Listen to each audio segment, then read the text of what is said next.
Okay, it's acoustic crazy in here this week. They're everywhere. I can't get rid of them. They just keep coming. Look at this one. Look at this poor old. Look at that. Ooh, that's a bit of a shocker, that. Don't know if we can rescue that. Could try, but don't think it's worth it.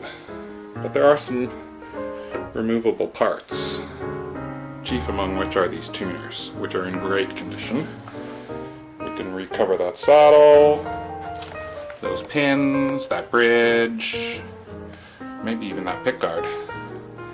But I think this guitar is had it. Take that off, because we've got a bunch of trouble. This thing is broken in many ways, so I don't think it's worth saving. But it looks nice. I don't know. We'll see. If I can glue that back together and it's stable enough, might just raise up the action and just turn this into a slide guitar, something you can bang around. I don't know. But this one here is the one we're trying to save. This one here is my mate's next door, and this one has quite a lot of sentimental value to him, and it's sick. It's really sick.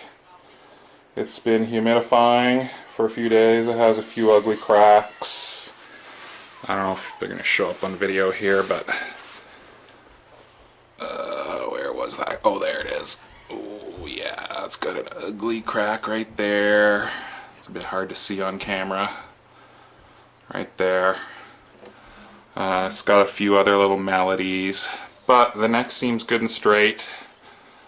These tuners, although really cool looking, are garbage. They're junk. These are like $5 tuners. Why is it every single guitar you pick up just has junk tuners? Like, just once I'd like to get a guitar with good tuners. Like every person I pass along, every guitar I end up selling or trading gets a guitar with good tuners. Tuners that actually work. Anyway, it's a shame. I don't know if I can do my little switcheroo, swapperoo trick here with these buttons, because these are cool and they're in good condition. With those ones there, because those are screw-on type. I don't know, I might be able to work something out. I know for sure I can get them off, and the problem is that these are the screw-on type, and the shaft is probably going to be really wide, so I'd have to really jimmy rig something. I don't know if it's really worth doing. I don't know, we'll see. I'll pull them apart at least and have a look. Anyway, the real reason we're here is my one. My one, its action is just a little bit high. And of course I had my gauge here just a second ago. Probably put it in my pocket, and I did. So I have my trusty little gauge here. Okay. So if I roll this up against the string, it's at least the string diameter above 6/64 and a touch. So I'd say maybe it's 8 or so. So it could come down some. Now I just went back and watched Davey's video on how to do this, and his calculation is if you need to bring it down a certain amount here, you need to double that amount off of there. So I reckon it's got to come down at least 1 or 2/64 here, which means I need to take around, I would say, 3 to 4/64 off of this. So he says to mark that with a pencil, which I have right here. So I'll end up, when I pull these strings off, I'm going to just mark where it's at right now, and then I'll pull it out, I'll shave it down with some sandpaper, nothing too out of control. I'll test it with these existing strings. Oh, this nut needs to be shaved down too, so I'll be doing that as well. Okay, turn you back on in a sec. Well, there we go. Let that reveal all. Look what I found. That explains bloody everything. Nearly perfect on the low E. Way too effing high on the high E. Sorry, really almost nearly perfect, just a touch too high on the high E, and way too high on the low E. Wonder why. Somebody, either at the manufacturer or during a setup, has decided this thing needed a shim. And look at what it is. It's a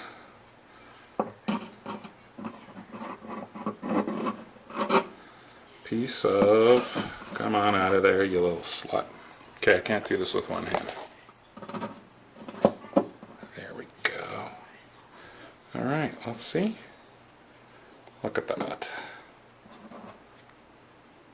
Manky old piece of toothpick. So I wonder if my problem is going to be solved right now by putting this thing right back where it was. Sans toothpick. Let's see, I wonder. Alright, this is going to be hard to do with one hand. And the tripod's all the way over there. Okay, here we go. Got it. Let's go ahead and stuff that back in there. Shall we? So that's right back where it came from. Alright. Oh, let's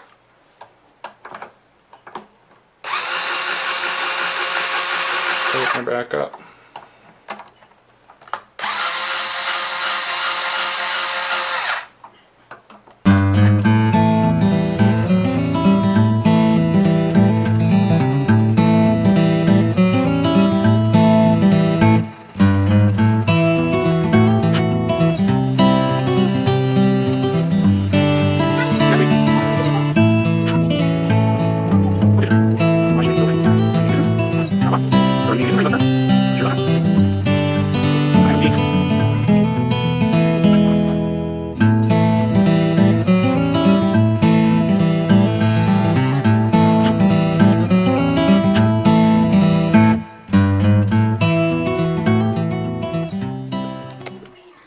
Okay, so I'm just getting ready to restring this thing. I've shaved this down quite a lot. You can see all the tops of the strings now.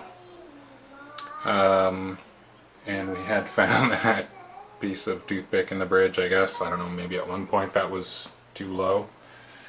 Anyway, talking of finding strange things, has anybody ever seen a string arm that is beveled on one end and really terrible looking on the other end? Now, come on, flip over.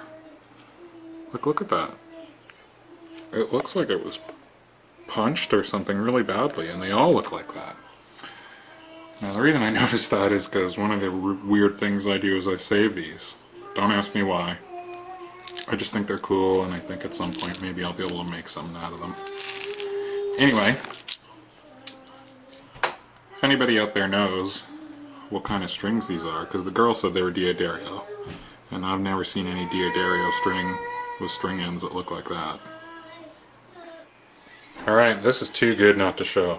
So I'm trying to clean this up and shallow up the top end of this so that the strings just rest right on top.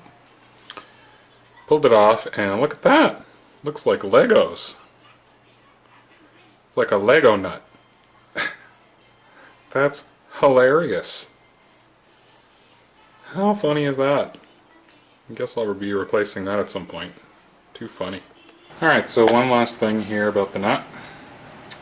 We discovered that it was hollow, but I had a funny little idea. I just jammed some solder in the back to give it a little bit of weight. Seems to be a bit heavier. Anyway, on she goes. Don't really care. Didn't happen to have a nut that fit this thing, so this one's going back in there.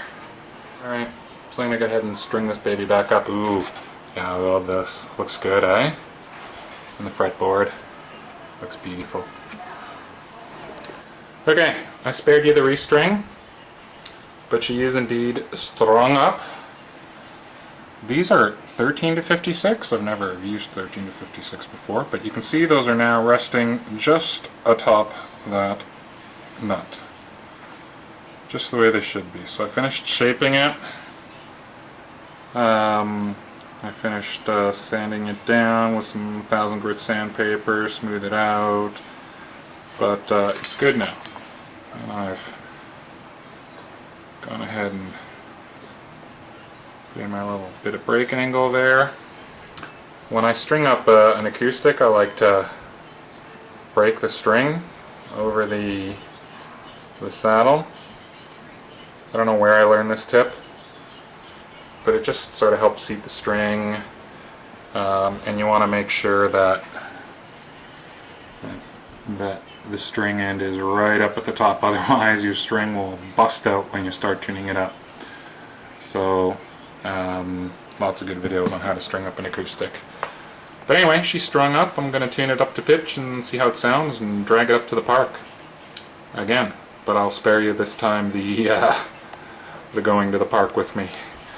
I'm just going to haul the kids to the water park for some fun. It's a nice day, and I'm going to hopefully get in some playing with this baby. Pretty pleased so far, pretty pleased. Alright, see you kids soon. Have a good day. Hope you're enjoying your summer, everybody.